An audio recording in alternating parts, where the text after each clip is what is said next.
Welcome. This is an amazing audience. I am so happy to have you all here today. My name is Caruana Gatimu, and we are going to go through driving teams adoption. I don't think I have ever been to a session that was so overbooked. So I really want to thank you for your enthusiasm about our product. And today we're really going to talk about not only driving teams adoption, but some of the common blockers that you may be encountering in your organization about getting teams deployed. I have a special guest with me, Nishan De Silva, today. He's going to talk a little bit about security and compliance in teams, because that's one of the stoppers that we see when people are trying to do it. And I'm going to go into some of the core scenarios that you can use teams for to improve productivity. I have another session also tomorrow morning that goes even deeper in scenario guidance. So that's tomorrow morning at 9 in case any of you are interested. So I'm just happy that you're all here. I also want to give a special shout out to our virtual audience. Every session from Ignite this year is being streamed live. So we really appreciate the folks out there who are tuning in live to this on our technical community. So let's go ahead. So a little bit about me. I want you to know my background. I'm a big SharePoint person. I've been in the SharePoint community a really long time. I came to Microsoft to work in Microsoft IT. I was involved in driving adoption of our collaboration services, and I also ran Skype at Microsoft.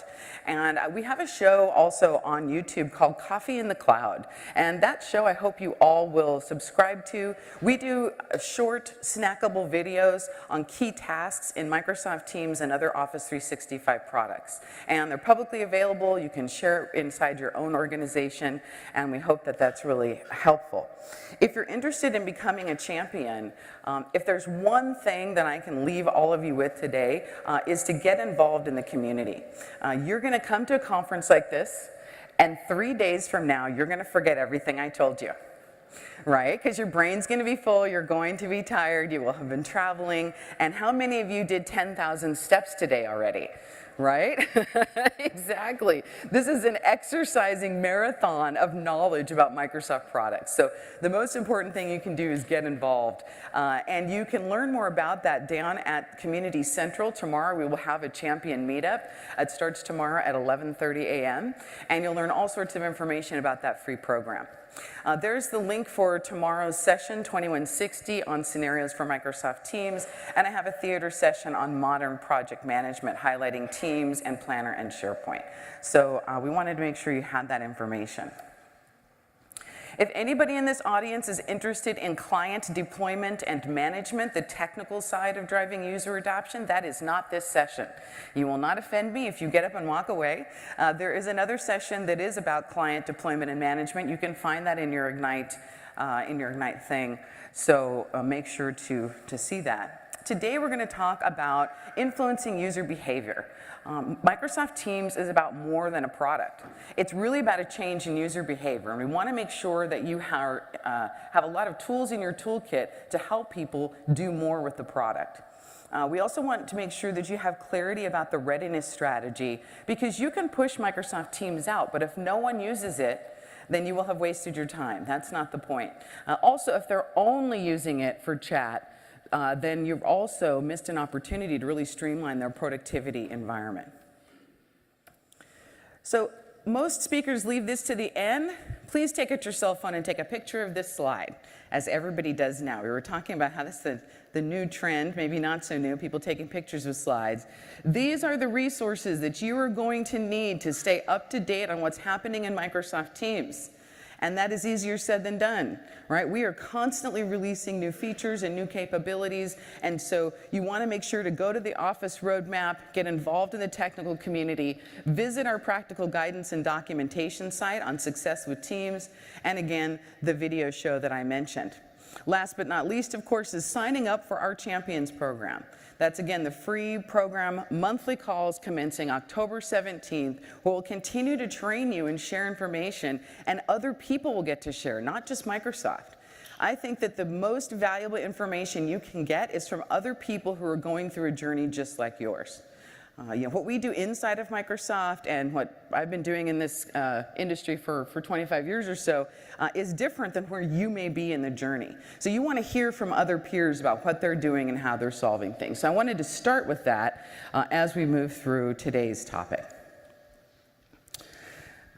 I mentioned already that Microsoft Teams represents a behavior shift, right? A lot of people at this conference are going to talk to you about the bright, shiny objects, all of the features. I'm going to show that to you as well. But never for a moment think that this isn't about the people in your organization and what they actually need.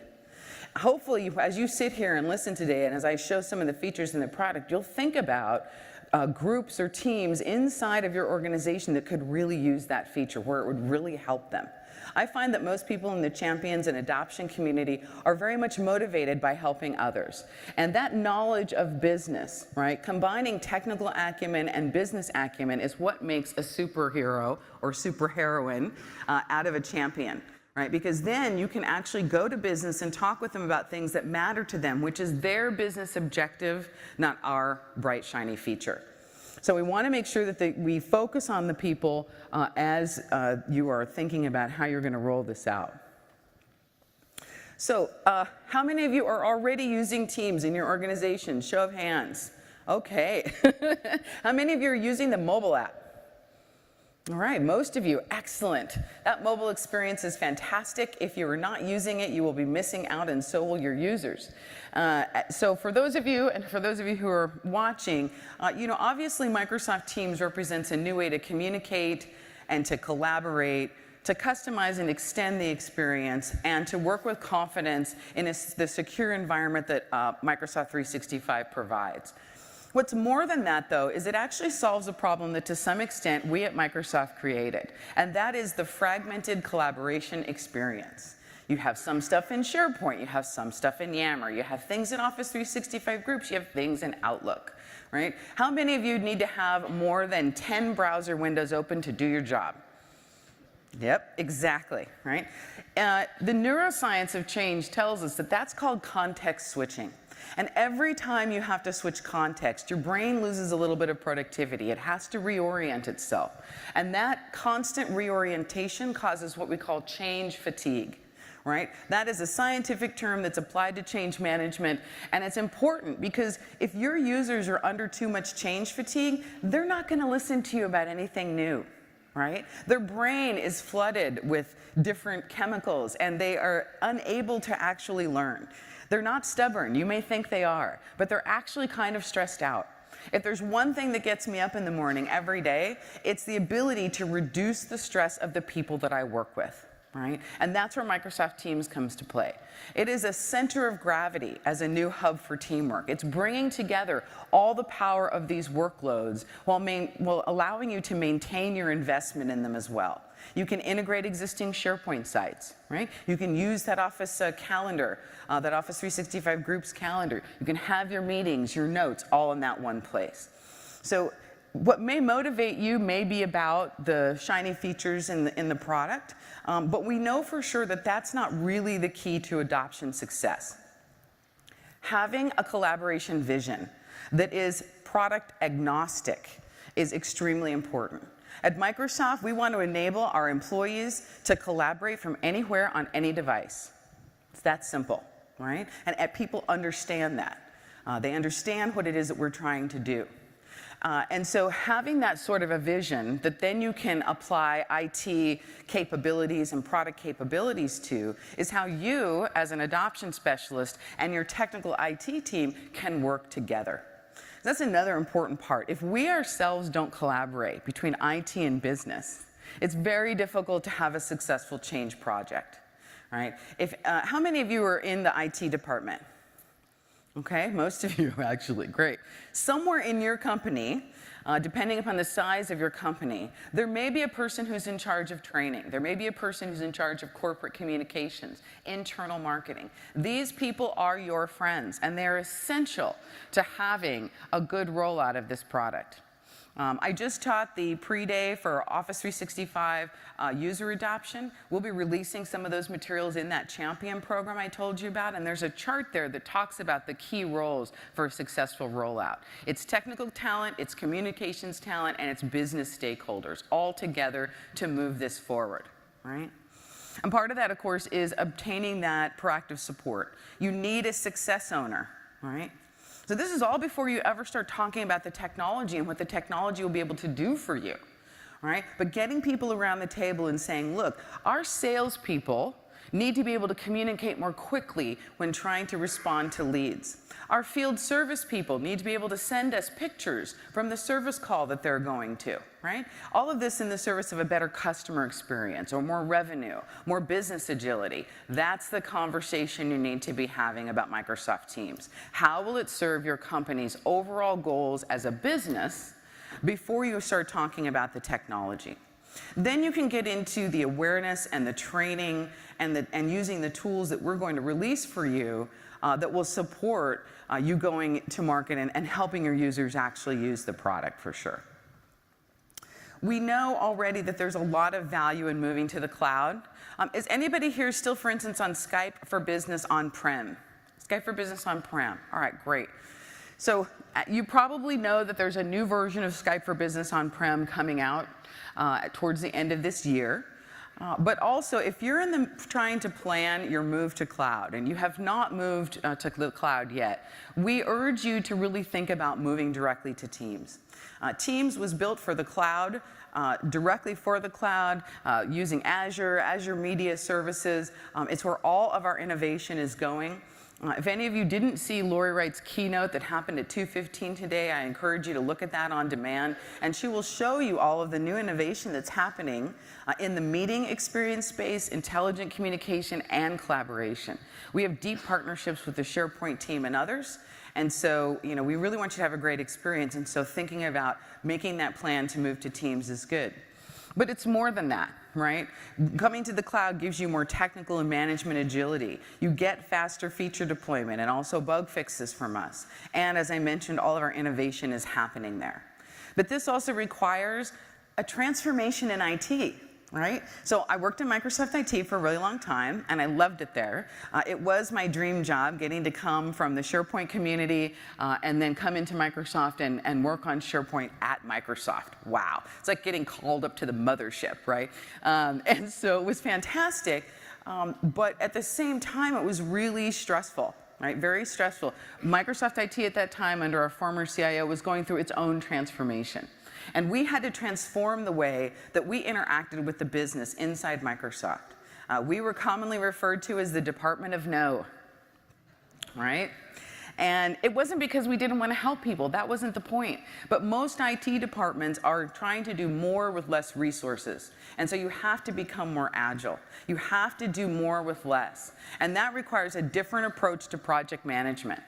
My number one piece of advice to you after you join the Champions program is plan your use of Teams with Teams. Get used to collaborating yourself.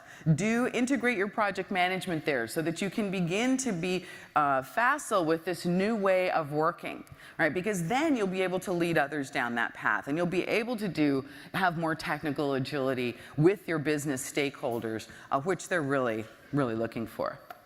Now, for those of you who may not know, we have a lot of capabilities that are available that will help you on this journey.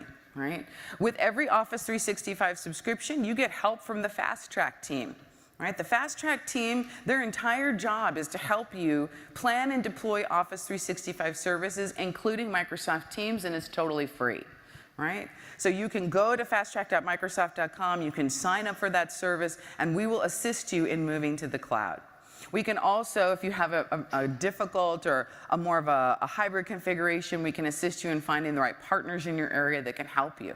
My uber point here is that you're not alone in this. You don't have to figure this out. What you need to know that we can't do is what are those business scenarios? What are the areas of your business you're trying to improve, and how are you going to approach that?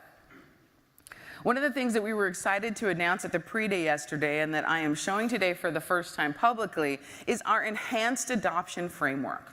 We had a lot of feedback from folks like you about the adoption framework that we previously had. It was very good, but we know in this new day that we needed to do more to help you onboard more quickly and get value more quickly. Right? So we're really calling out these things about assembling the right team, getting your sales and different IT technical talent together at the same time, and then defining that Uber strategy that I was talking about. Have that vision for collaboration and meeting services for the different personas in your environment. And a persona is just a fancy word for a person with a certain set of needs, right? Somebody who does service operations has different needs than somebody who does sales in the field. Right? Remote workers and executives or executive assistants, they all have different needs. And so understanding how to apply Teams or any part of Office 365 by those personas is very important. So we wanted to help you with some more of those default personas, which again, we're going to release in our Driving Adoption Forum and in that Champions program. As well as a kind of a boilerplate of how you can define the scenarios, right? A scenario is nothing more than being able to say, I am Sally, and I want to be able to do a particular task, I'm gonna use particular tools, and here's what success looks like. That's it. But you need to be able to map those scenarios in your organization. We're releasing tools to help you have a plan or a checklist to go through this process, and then teach you how to do proofs of concepts, early adopter programs, build your own champion program, and then just rinse and repeat to onboard all of your people, right? Now, it doesn't sound difficult, but it's all about relationship management. It's not just about the technology. So it can get difficult, and that's why we wanted to standardize and give you a framework for at least the things that we know through all the engagements we do worldwide we could help you with. And then you can build your own skills for the rest. The outcome of onboarding to Microsoft Teams and the rest of M365 is not just about the technical scenario you're improving. You can use these products to drive cultural transformation in your organization. I'm super proud to be a part of Microsoft at this time when Satya is leading it. Of course, I'm proud of the company in general and all the leaders who came before. But Satya really speaks to me. He really inspires me. I'm a person who's motivated by helping people, by empathy, and I love technology. And so his call to action for us to empower others means something. But every month inside Microsoft, Satya has a keynote, right? He talks to all of us through this town hall. He uses our service to do that. It's fantastic, and there's a Yammer community that's available for people to ask questions. This is how he and his executive communications staff have driven the cultural change at Microsoft that we hope you are seeing and feeling. It is a very different Microsoft today. Product groups working together, collaborating openly, us being more humble and really listening to our customers. All of these things he's driving forward in this cultural transformation. Whatever that looks like for you, whatever digital transformation or cultural initiative you may have, you can use these tools to forward it, right? And so thinking about that ahead of time is also a way that you can, expand your own influence in the organization. Right? I am the poster child for using community and Microsoft technology to expand my career, right? So this isn't just about what you are going to do for your company. It's also about what this entire industry is going to do for you. Participating in local community, expanding your technical acumen, there is a place for each and every one of you in your unique style. I have never been in a more inclusive community than the Office 365 and SharePoint community. It really allows us to be ourselves and bring our own talents to bear. I didn't go to school for technology. I'm a theater major, so I won't be breaking into interpretive dance at this point. No, I'm sorry. That's not going to happen today. But I really thought that when I was investing in learning SharePoint and staying in that part of the business, that my creative work was kind of being left behind. Well, lo and behold, they need event production, and they need this video show, and they need stuff in the collaboration in Microsoft Teams community that I get an opportunity to deliver. So you can't know ahead of time where this journey is going to take you. But the community is here to help you make that journey and invest in yourself along the way. But none of us will get there if we don't get through the security and compliance review. How many of you are still a little bit stuck in your security and compliance review of Microsoft Teams? Yes, you are. I know you are because you said so on the forum. So as a special guest today, I have invited the man from information protection from my colleague from engineering, Nishan De Silva. Welcome, Nishan. Thank you.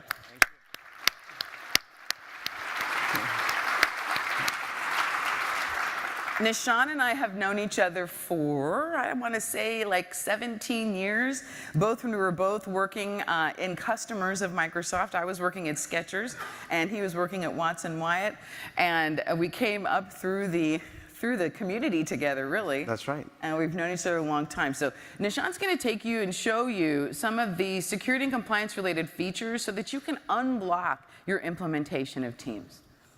Let me just make sure I get the... Yeah, there you go. Good. Hi, everyone.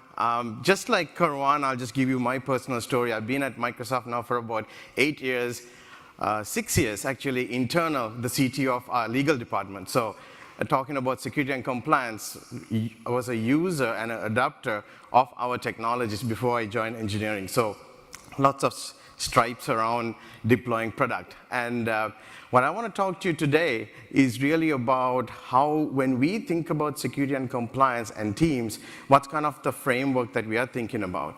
As we heard from the keynote about compliance and the digital estate, this is kind of our framework. You'll see this across the rest of the week here at Ignite. As we think about how you assess information, so as a compliance officer looking at managing your compliance from what's going on in your organization, and then how you assess and how do you actually figure it out, whether it is from the places of this compliance manager that we introduced recently about looking at all the different types of controls you have, or whether it's data governance, governing your data, or how do you actually look at e-discovery when you have to actually do some kind of a case. So assessing your scenarios. But then the most important thing is that I think you talked about user adoption and about how do you protect that information. Do we actually protect that information, let the business user do that work, or do we actually have some automation? So we're really investing a lot on ML and AI to actually do automatic classification, machine learning. So I'll be presenting later on on Thursday to really go deep into some of these scenarios. Then finally, as your organization adopts these collaborative solutions, how do you respond to whether it's an internal audit, whether it is GDPR, whether it's one of your regulators? How do you actually respond to these capabilities? So as we think about some of the top of mind when I've been working with Caruana, is we hear a lot about folks saying, can we actually retain this information? Can we actually run a retention policy? Can we actually audit all the things that are going on? Can I actually do some of the e-discovery capabilities? And we are just getting started, and we have some exciting announcements that we'll make by the end of this week on some other regulatory compliance work that we are going to work on. So I also love frameworks, just like you do, Caruana. So one of my favorite is this, where how do we actually kind of enable some of these compliance capabilities? Of course, SharePoint, I'll talk in a minute. I'll actually show you some of this stuff in a few minutes. But really, the two things I want you to take away is that when you think about a chat, if you run a retention policy on a chat, you can actually that journals into your mailbox. If you upload a file, we actually take that file and put it in your OneDrive. When you're in a channel, we obviously provide all the retention and governance capabilities in the SharePoint side, but the actual channel, we actually journal that into a modern group. As the architecture says, we use what you use, same way to do compliance, right? So I thought it'll be fun to actually show you a couple of things. Thanks, Karan, for letting me demo first in your session. And so I'll walk you through a couple of scenarios, right? How do I actually set up an org-wide retention policy? So that means lots of companies, there are two ways people look at retention. I actually have a customer right now, a highly regulated customer, who says, we want to have a broad policy for deletion because we are sick and tired of just continuing to have so much emails and files and transitory records everywhere. We are going to go new to the cloud, start using Teams, and we're going to have an auto deletion policy that says after 3 years, everything goes away. If you want to retain something for business reasons, we'll get you either to auto classification or manual classification, start classifying and tagging and retaining that data. So I'll show you a little bit of that. And one thing I also want to bring up too is there's a good deal of the folks out there who really just don't know about the architecture of Teams.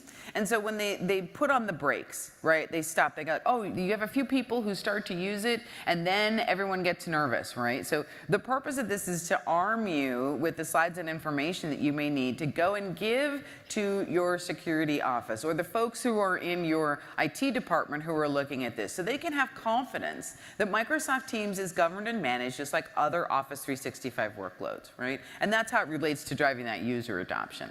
Great. So how many of you know Security and Compliance Center? Yes.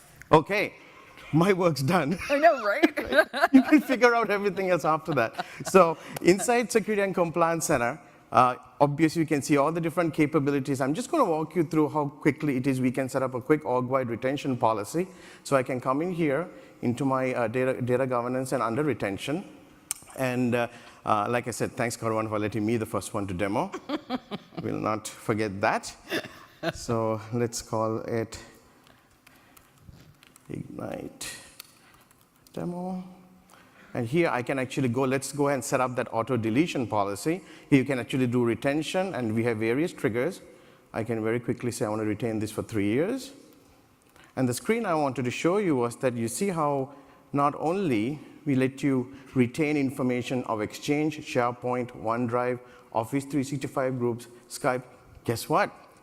Teams and chats, okay? So one of the other cool things that customers have been asking us is also about compliance boundaries. So look out for that announcement this week that will talk about how you can retain information per different departments and through multi-geo. A lot of customers are asking us about, I just want to have a retention policy just for Germany, just for the United States. So that will be something that we'll be announcing this week and go into detail in our session later on this evening. So that was just to show you how you can set up that org-wide retention policy very quickly. One other cool thing is that because you have files inside a team, one of the things that I wanted to call out here is that we also have this labels concept, a retention label or a protection label. And there's some interesting things that we are start unifying this labels technology that at the end of my talk, I'm going to put up a couple of options, presentations. I really encourage you to go to hear about a Microsoft information protection strategy around encryption, security, and retention, how we are really thinking about those scenarios coming together. But in this one, I just wanted to show you how easy it is, how we are making. You can take a document, you can multi-select these documents, you can actually apply a label, and that way I can hit save, and that I can apply this label directly to all these documents here. That will enable retention on your team. You can set up a default label for the entire document library or folder. I'm going to introduce one cool feature we did that will be announced. I had to do one announcement, Okay. Right? Yeah, of course. For regulatory compliance, we now have retention label, immutable record label, and a regulatory record label. That is immutable. When you make that record immutable, you cannot delete it at all, and it is restricted. So that's a super cool capability to give you even more compliance capabilities inside. Wait, there's one more demo I want to show you. Great. Okay? And so the other thing, so I really encourage you to take a look at the labels capability that's enabled in that SharePoint site. Let's talk a little bit about e-discovery. So one thing that we hear, and this is something that because of GDPR, this is available for everyone to use. Encourage you to go take a look at how easy it is for you to go into this privacy dashboard and create a data subject request. Very quickly, very case-centric, we can create the search. What I want to show you is, because the search should have run long, and thanks for letting me demo first, is when you get the search results, you can preview the results, including, this is what that lots of customers have been asking us. Now you can take a look. Look at that. You can actually now see Teams messages. So that means if a DSR, a data subject request of data inside Exchange, SharePoint, channels, teams, we go across, including my analytics and everything, and go find that data. So when it comes to compliance, we think about it holistically to looking at not only just one single workload, we look at the entire group. So that was just to give you a quick highlight about some of the capabilities. What I do want to leave you with is going back to my deck, is there's a couple of resources. So this is where you get to take your cameras out and take some pictures. You can take pictures of the orcas too if you want. Yeah, I'm a big orca fan, they're people awesome. who know me. So here's some really good resources that are available for you. And just like your pre-day, we had our pre-day, these were really good resources that people really were able to take advantage of. And the next one I want to just leave you with is these are all the different sessions. Of course, the one highlight is the one that we'll do some of those announcements that I'm speaking on Thursday. But take a look at these capabilities, and I really encourage you to attend some of these sessions, because it really will go deep into some of the work we did. So thank you for giving me the time. I will stay after this session. If you have any specific questions, I'm happy to answer for you. With that, thank you, and over to you, Caruana. Thank you, thank you. Always great.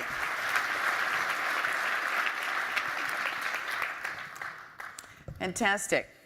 So once you get your Microsoft Teams implementation, or in some cases your Office 365 implementation, unblocked with that fantastic information, and I want to thank you very much for coming and speaking here, because Nishant's one of those people who's super customer obsessed, right? He is absolutely focused on what it is that you need. And I know you may hear a lot about that, but there are actually a bunch of people around the world who really care about helping you get this stuff done. And Nishant is definitely one of them. So I want to make sure that you are, again, thinking about scenarios. Right? These are some Microsoft Teams use case examples, and we have something called a productivity library.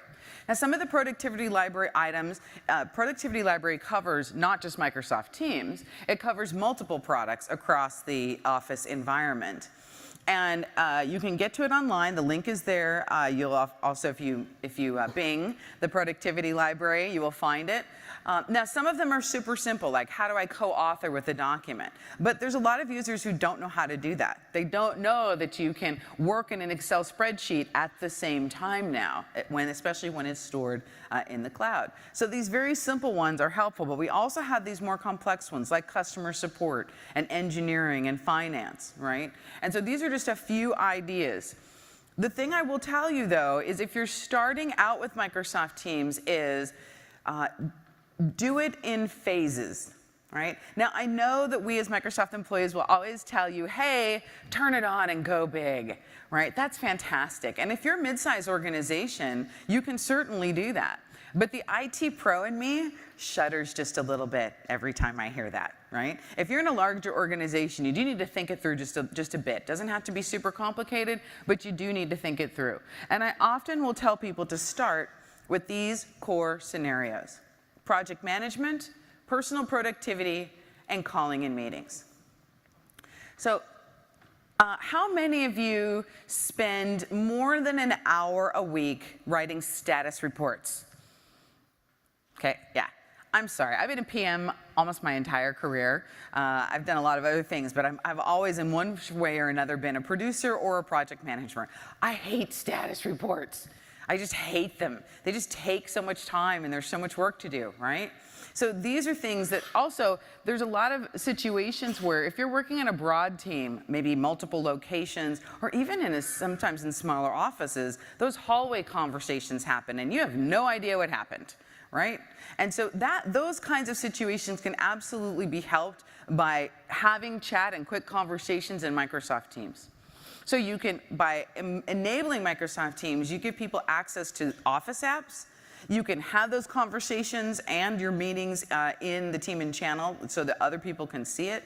You can pin important information there and streamline that document versioning. So the core scenarios are where you can get started. Right? Personal productivity, making sure that not all that information is stored in email. And I want to clarify something. We love email. Email is fantastic. So is Yammer. We love those things. But everything has its hero scenario. I've been working in Microsoft Teams for about 2 years now because I was working on it when I was still in Microsoft IT. Almost all of my communication and all of my projects are centered in Teams. And that has actually made my email much more valuable. Because now what's coming through my email are customer requests, things from my HR department. It's much more valuable. What I don't have in my email anymore is, hey, Caroline, are you coming to that meeting? Did you update that deck? Did you see the notes from so-and-so? All of that is in Teams now. So my email becomes more valuable as I work through working on my own personal productivity. And that goes directly to this. We're still clarifying. We want everybody to be super clear on the use cases for our productivity tools, right? Over on that left side of that slide, people you work with regularly. This is the sweet spot of Microsoft Teams. We call them tribes. And that tribe can be people in your team, people in multiple divisions, but all of you are coming together, you work together regularly, and you're able to deliver something together, right? Yammer, of course, is fantastic for connecting across your company. Right? And for those of you who have already invested in Yammer and you have vibrant Yammer communities, integrating them with Teams for the benefit of your community managers is the right way to go. Right? You don't have to move everyone. Just let those communities continue to thrive. But if you haven't embraced Enterprise Social and your organization has less than 2,500 people, you can center that conversation within the team as well. And of course, Outlook, ubiquitous for targeted communication.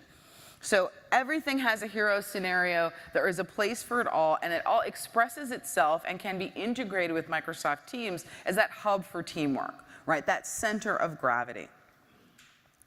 So, and of course, I am going to leave time for questions at the end. We have mics set up here, and so, if you have questions about that, why please hold them, and we'll make sure to answer them.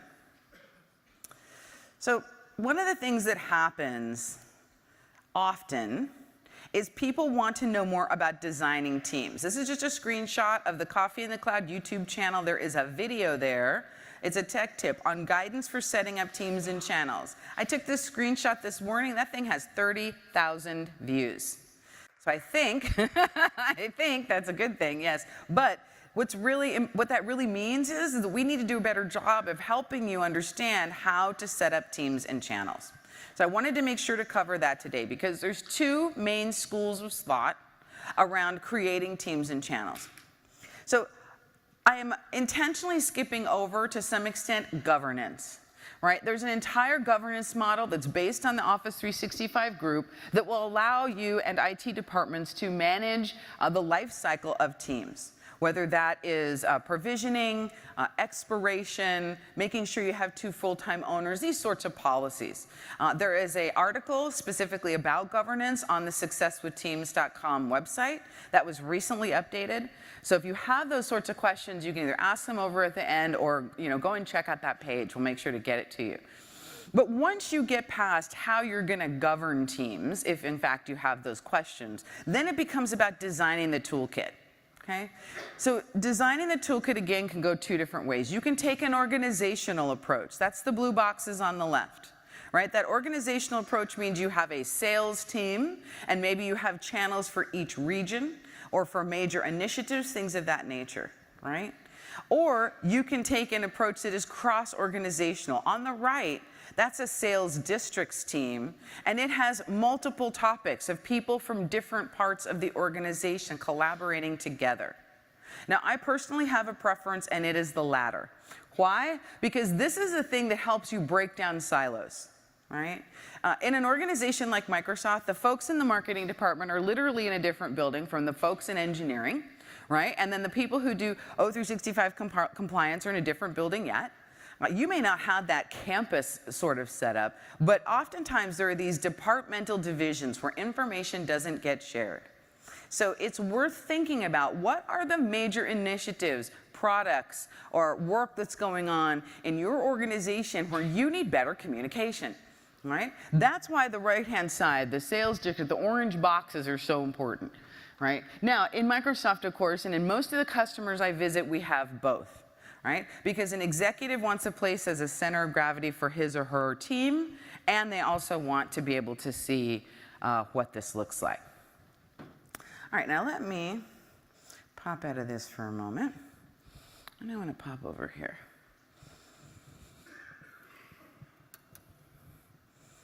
Okay.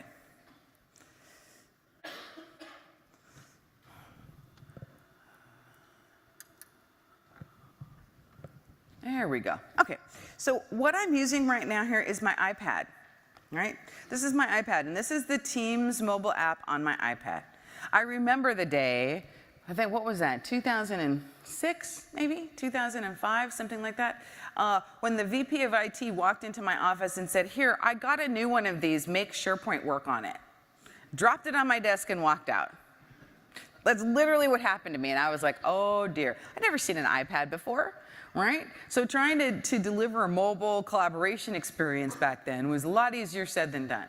So now what we have instead is this app, right? Now what I'm showing you here is a demonstration team. I have a couple demonstration teams here. Right now I'm looking at the conversation that's in that team. I can see that I have a link to a plan. I also have a link to some documentation here. And I happen to have emailed a notification into that channel. How many of you knew you could email into a channel? Yeah, it's cool. You should do this, right? Like, do this. Like, we need to connect the dots between email and conversations. Now, we know from a product perspective that we can make that easier for you as well. But meanwhile, when you are trying to communicate, look, one of the tenets of a good communications plan is you communicate with where people are. And if a lot of your people are still using email, then you're going to send announcements to them via email. But if you add the channel's email address as well, then you can also communicate with the people who have embraced Teams and have moved over. And eventually, over time, you can move all the way. The other thing about this experience, too, is I have my files and tabs, right? And so I can come here and I can go take a look at, this is my plan. This is my plan for event management. So I just hopped over into the planner experience, right? I can add a new tab here if I want to. I can update this attendance, and I can simply say this is completed. That's great. I can add a task. Now, some of you may be familiar with this methodology. This is called a Kanban board, right? Now, the thing about Planner, which is so fantastic, of course, it integrates with Teams, but it's totally customizable. So you can change the names of these buckets if you want. I'm just going to add a new tab here, a new item.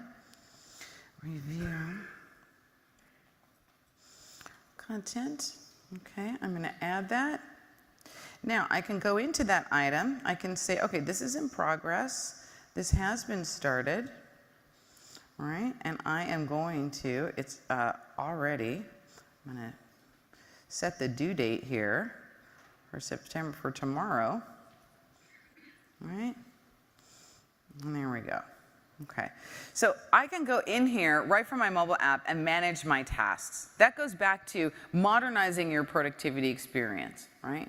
Now, we're still doing a lot of work with the planner team and other teams in this entire project management scenario. More things are going to happen. The planner team is here, so is the project team. They have some great sessions. But this core integration into the app here is very helpful when you're on the road. I don't know about you, but if I can't do it on my mobile phone or on my tablet, oftentimes it doesn't get done. Okay, because this is where I live. I live and breathe on my tablet devices, and certainly on my cell phone, right? And so it's an important ability to be able to come in here and see additional information, right? Now, I'm also going to hop over here to Files. Let's go back up here to General and hop over here to Files.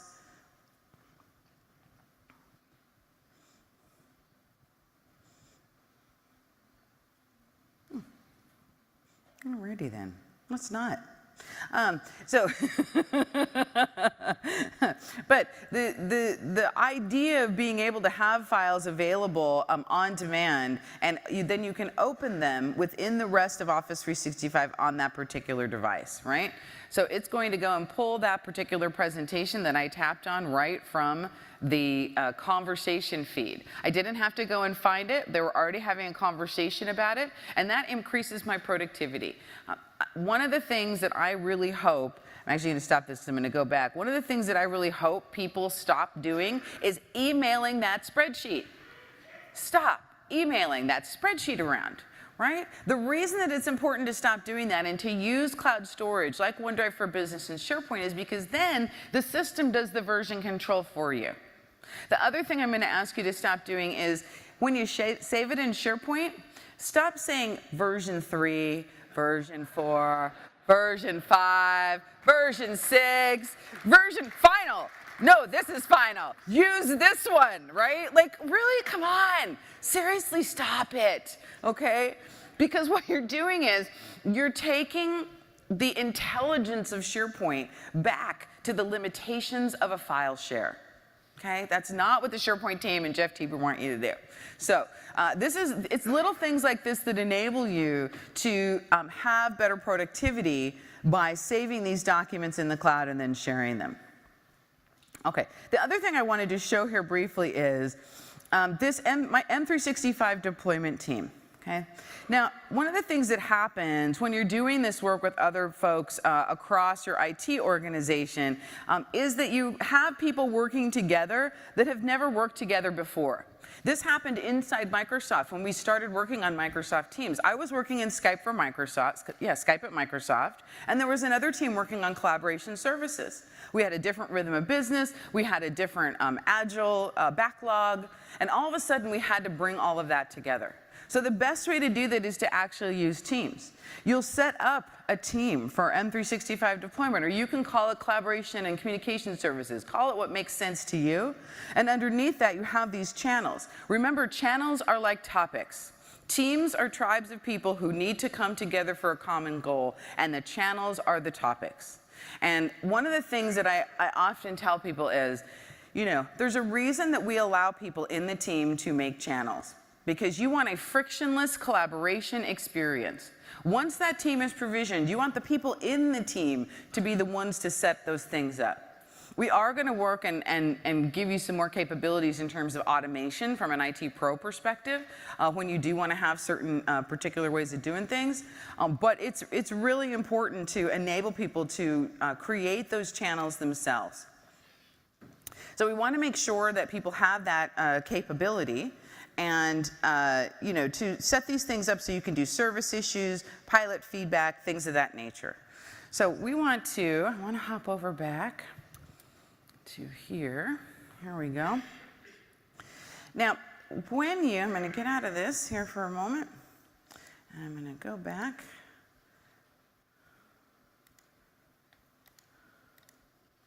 Here we go. 1 second. Perfect. Okay, so now what we would like to do is I would love to have this machine show my desktop on the big screens. That would be super helpful. Because I'm going to switch over to the desktop client for a moment, and I want to show you some of the additional integrations that we have currently. Thank you. Can I have this on here? That would be awesome. Let's go ahead and do that. There we go. Click. Thank you. So what we're going to do, we're going to get this visual up for you, and we're going to go into the desktop application, and we're going to go through some more of the teams and the integrations that can happen. How many of you are currently using SharePoint Online right now? You have existing SharePoint sites. Anybody have SharePoint on-prem? Few? Okay, great. I actually had a woman in my pre-day. They were using Novell with GroupWise. And I realized how old I actually am because I managed that. I was a GroupWise admin back in the day. That's terribly frightening. What do you want to show? I want to show this right here. Please. And so we gave her, she actually ended up winning the Surface in the pre-day. And I felt really happy for her because she needed a new machine. Thank you so much. All right, so what we're looking at now, of course, is the web version of the desktop. Now, some of you are going to ask, once you start to get deep into Teams, you're going to be like, hey, where's the multiple windows? I'm sorry, we don't have that right now. But what a lot of folks do is you will have a version going in your desktop and a version in the web. Right? And so that gives you the ability to hop between things, which many people are accustomed to. I just caution you about having too many of those browser windows open so that you don't have that context switching going on. So I'm showing here, this is actually my demo tenant, but this I taught yesterday, this full day-long event. And so I created a team. I created a team for my students where they could come and ask questions. Any of you do training in here? A few of you? Okay. One of the most effective ways of teaching people Teams is doing what we call an interactive onboarding, right? You do a lunch and learn, you have what we call a brown bag, you invite some people in their laptops, you come in a room, and they build their own teams right then and there, right? And then they get used to it, and they get over their anxiety about learning how to work, okay? So I did that with this particular group. There was about 80 people in my class. They had questions throughout the day. I took their questions here. I was also able to go ahead and pin, of course, the pre-day workshop slide deck in here so everyone could find it, as well as use this adoption plan. This was an Excel spreadsheet that talks about all of the different components of implementing Teams in an enterprise environment. All those files are obviously available right here, and it's great. So then you have an interactive way of working with your students. You know, luckily, I'm here for 75 minutes and you're all paying really good attention. But if you remember back to when we were in school, how hard it is to pay attention all day long, right? In many cases, employees no longer come to full instructor-led classes all day. So that you can use this to provide support to folks as they come maybe to a 30-minute course and they learn something very quick and targeted and they understand how to do it, but they have a place to come back to and ask questions later, right? Now, of course, here, I can add additional components of Office 365, and this is why I want you to really think of Teams as that center of gravity, right? I can add video from Stream. I can add additional SharePoint sites. So here's the thing. If you already have an existing SharePoint site, and now you start a team, when you provision a team, you're going to get an Office 365 group, and you're going to get a SharePoint communication site with that, a team site with that. When you have those things, that doesn't mean you have to move all your documents immediately. You don't. What you can do is you can come in here and you can use this app and show the additional sites. You can either do it in this way, or you can actually just use the, let me go ahead here. You can actually also use the website for those of you who are on-prem and simply paste in the link to any particular site you want. So it'll go to that document library. Okay? So those document libraries from your existing sites can be integrated visually into Teams so people can find those documents. Now here's a newsflash, part of my tips and tricks. A lot of people use their current SharePoint environment as a little bit of a dumping ground, right? Not all of those documents that are in your existing SharePoint are valid. You may want to take this as an opportunity to do what we call start fresh. So you give people access to that existing SharePoint site, especially if it's on-prem, but you turn it read-only. And that read-only experience allows them to find that information, but then they start creating their new files elsewhere.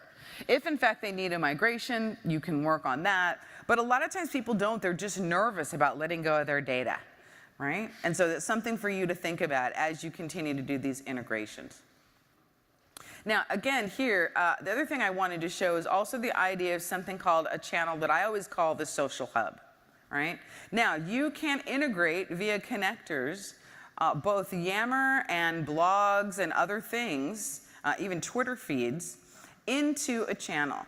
And the value of doing that, I'm going to click on this so you can see what's configured. The value of doing that is basically bringing in, I'm going to go over here to my Driving Adoption forum. All right. And I am going to go to the blog space. And I'm just going to quickly grab the URL. So I can come back here and paste it in. Now the value of doing this is, look, the most difficult thing people do is have to constantly hunt for information. They don't like doing that. So I'm going to say here, driving adoption. I'm going to paste in the link to that particular blog post. Every blog on the Microsoft technical community has an RSS feed. So if you want to keep up on multiple of them in one place, you can syndicate them right here to Teams. And then you can show whether or not, you can pick the frequency of how often you want that information brought in. I'm just going to say daily, and I'm going to save it. And what that's going to do is it's going to give me the ability to see that information here in the context of my channel. So yes, I can go out there and take a look at the blog post if I want to, but I can also just see it here in its relevant context. You can do the same with a couple of different tweaks with Office 365 Message Center posts.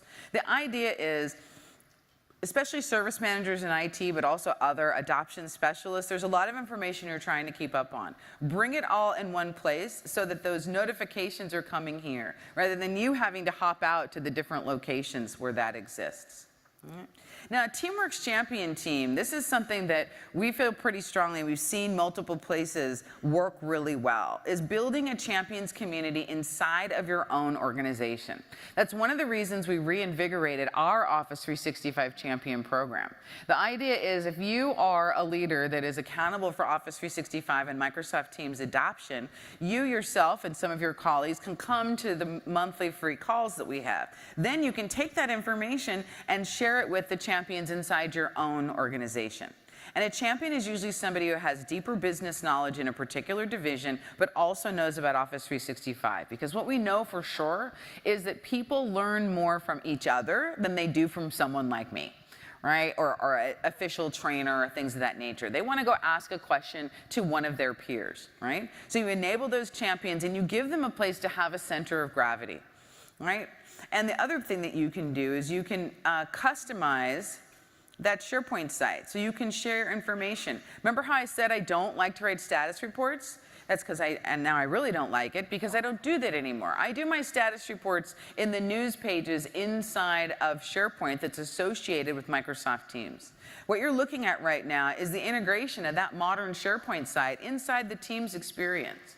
So this is how you can have a private team, right? You have a team of people that are working together to deliver a specific outcome, but you have communications you need to do, right? Those communications can be in that news feed, which you can make available to more people in the organization, and then you have this free flow of information. But you've got the boundaries of the security really set up well.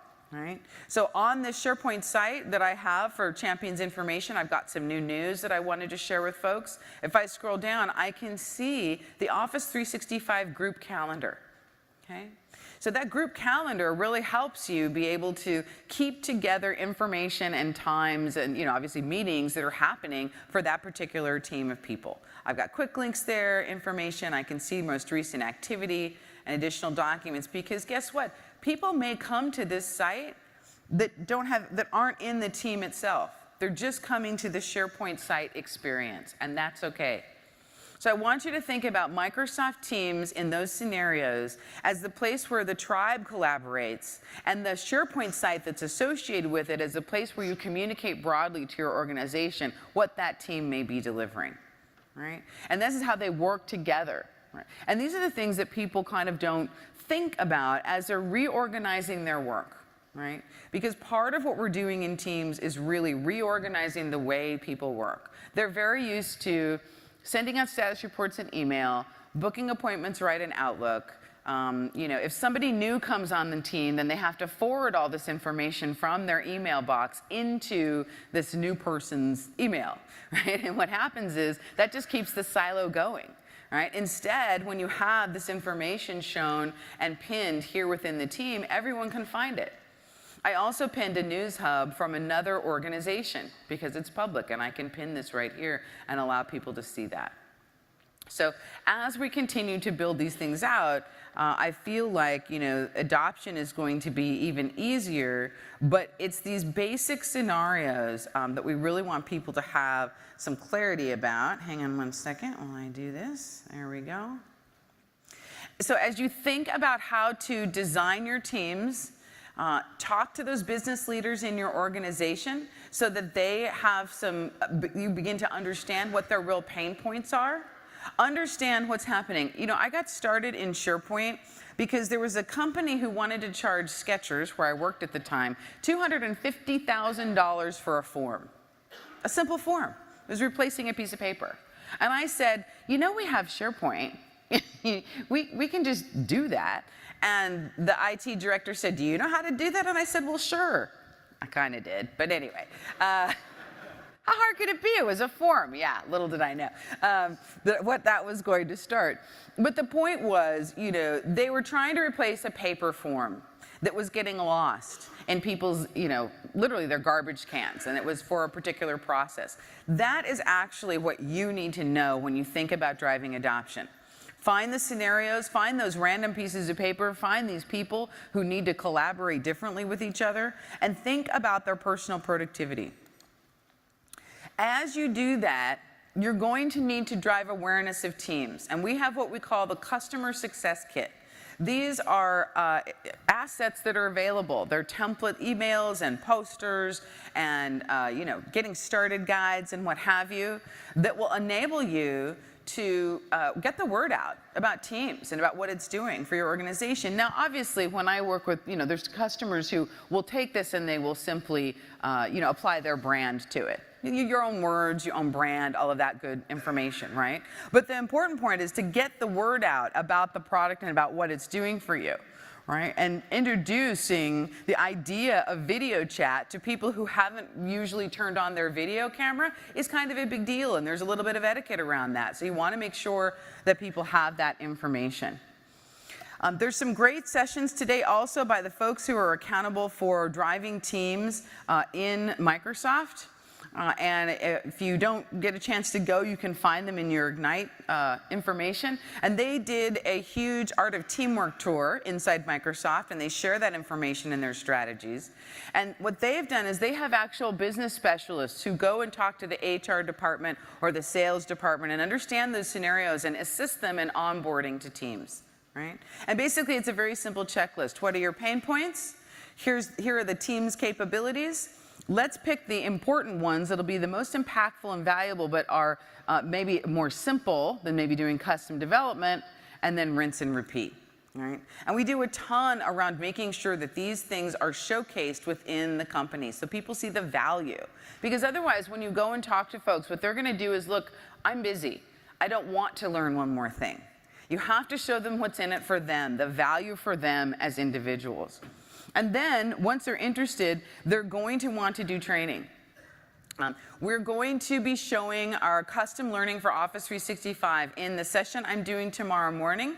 And that is at 9 a.m. It's about scenarios to get the value out of Teams. We'll be deep diving into several scenarios. We've spent a lot of time creating some assets for 12 different industries, 96 different scenarios. And so you can come and learn about that tomorrow. The point here is that this is kind of an automatic training portal for you, and it's free from Microsoft, and you can customize it by workload.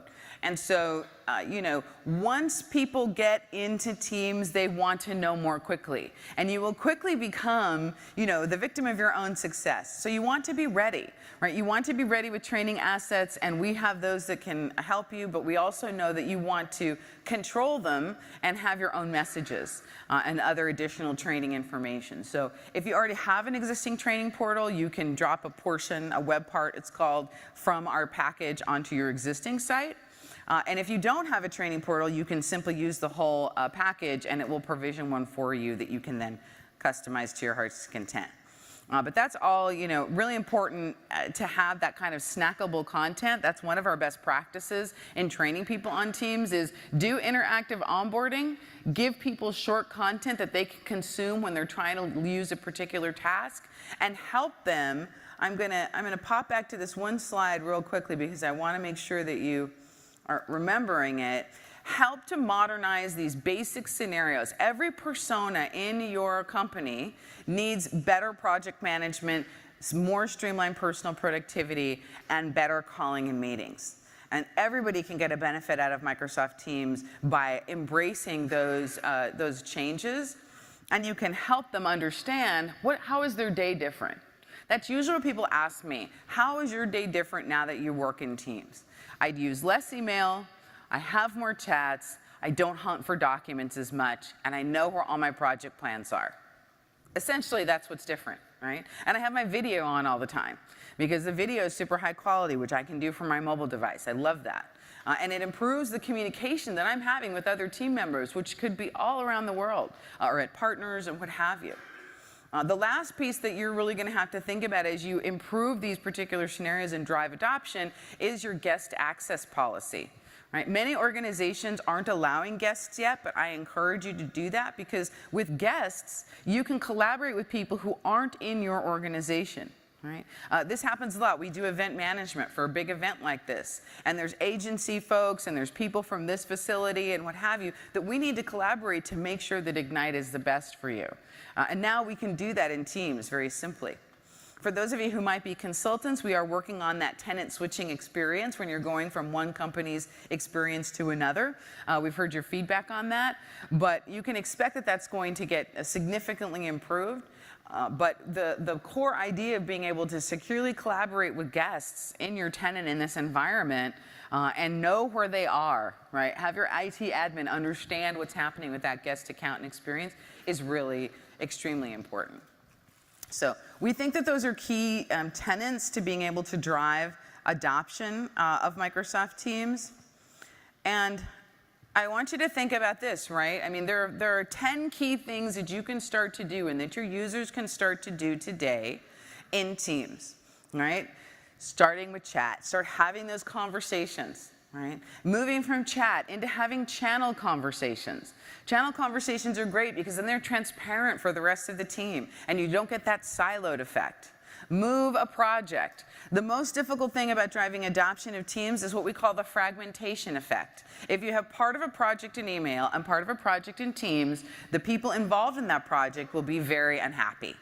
So you want to move entire projects at a time. Move them on over so that you know that, oh, when I'm working on that project, I need to be in Teams as the rest of your organization comes on board.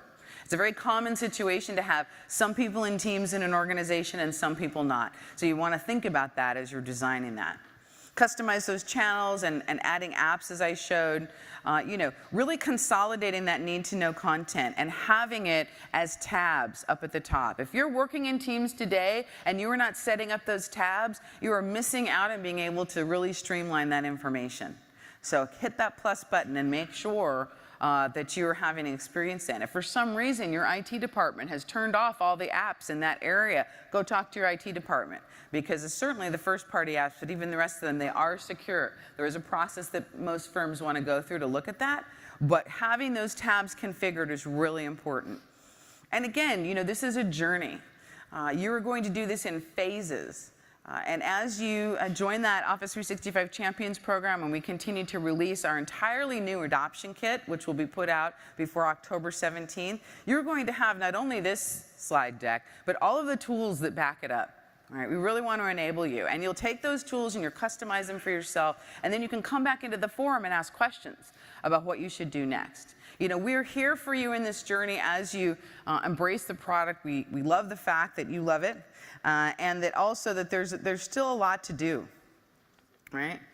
We hope that you will visit the resources that we've put out here, as well as please make sure to evaluate this session. Give us feedback. I hope it was valuable. And what I'm going to do now is I'm going to open up the queues here for some Q&A. So if you have questions for myself or Nishan about this, why please make sure to step on to the front. There's one thing, Caruana, that Dux is doing on Wednesday, which is the governance for operationalizing governance in Teams. Wonderful. So if anyone who's interested in that, that's on Wednesday at 2:50 in the theater in the exhibit hall. So please go see Dux. He'll do an awesome job. Absolutely. And thank you for your attention for this whole time. Thank you very much. Thank you.